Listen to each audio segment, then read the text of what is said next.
আসসালামু আলাইকুম, সবাই কেমন আছেন? চলে আসলাম নতুন একটি ভিডিও নিয়ে। আজকে খুবই সাধারণ একটা রেসিপি নিয়ে চলে আসলাম। তো কচুর লতি তো সবাই অনেক খেয়েছেন, আমিও খেয়েছি, কিন্তু আজকের রেসিপিটা একদম অন্যরকম একটা রেসিপি। তো সবসময় তো কচুর লতি আমরা ভাজি খেয়ে থাকি, আর চিংড়ি মাছ দিয়ে খেতেই বেশি ভালো লাগে।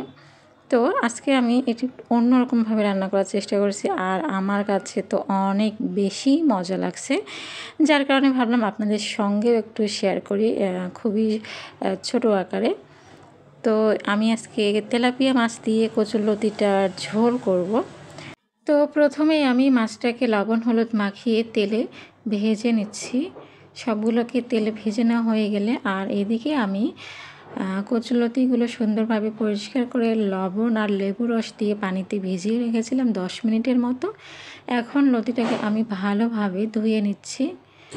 আসলে কচুলতি যদি এভাবে ভিজিয়ে রাখা যায় লবণ আর লেবু রস দিয়ে, তাহলে কিন্তু গলা যে ধরে এটার চান্স থাকে না, মানে গলা ধরে না। তো তারপরে আমি পেঁয়াজ রসুন সবগুলোকে একটু হালকা ভেজে নিলাম। এখন এখানে আমি লবণ, স্বাদ মতো হলুদ, মরিচের গুঁড়া সবগুলো দিয়ে একটু পানি দিয়ে দিলাম। মশলাটাকে কষিয়ে নেব। দুটো তেজপাতাও দিয়ে দিলাম। সবগুলো ভালোভাবে কষানো হয়ে গেলে মশলাগুলো আমি কচুরলতিটা এখানে দিয়ে দেব। এখন যেটা করব, কচুরলতিগুলোকে সবগুলো মশলার সঙ্গে ভালোভাবে মাখিয়ে এটাকে আমি ঢাকনা দিয়ে রেখে দেবো মিডিয়াম টু লো আছে।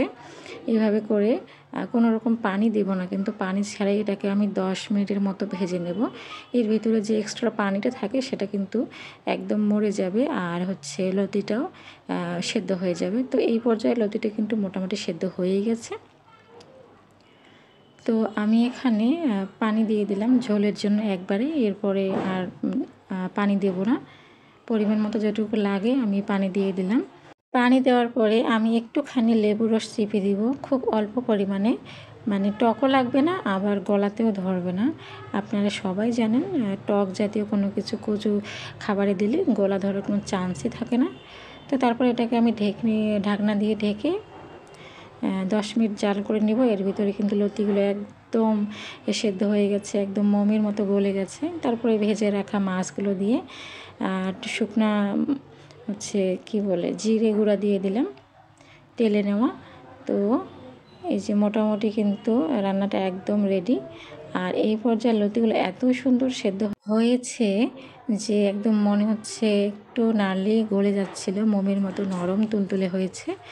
তো এই ছিল আজকে আমার অন্যরকম লতি। হয়তোবা অনেকেই মনে করবেন যে এটা কীরকম হলো, তবে একটু ডিফারেন্টভাবে রান্না করার চেষ্টা করছি, বাট এত পরিমাণে স্বাদ হয়েছিল যে আপনারা না খেলে বুঝতে পারবেন না। তো অবশ্যই ট্রাই করবেন, আর ট্রাই করে দেখবেন কেমন হয়। তো কেমন লাগলো আজকে আমার এই ভিডিওটি অবশ্যই কমেন্ট করে জানাবেন, আর ভালো লাগলে লাইক কমেন্ট শেয়ার করে পাশেই থাকবেন। ধন্যবাদ সবাইকে। আসসালামু আলাইকুম।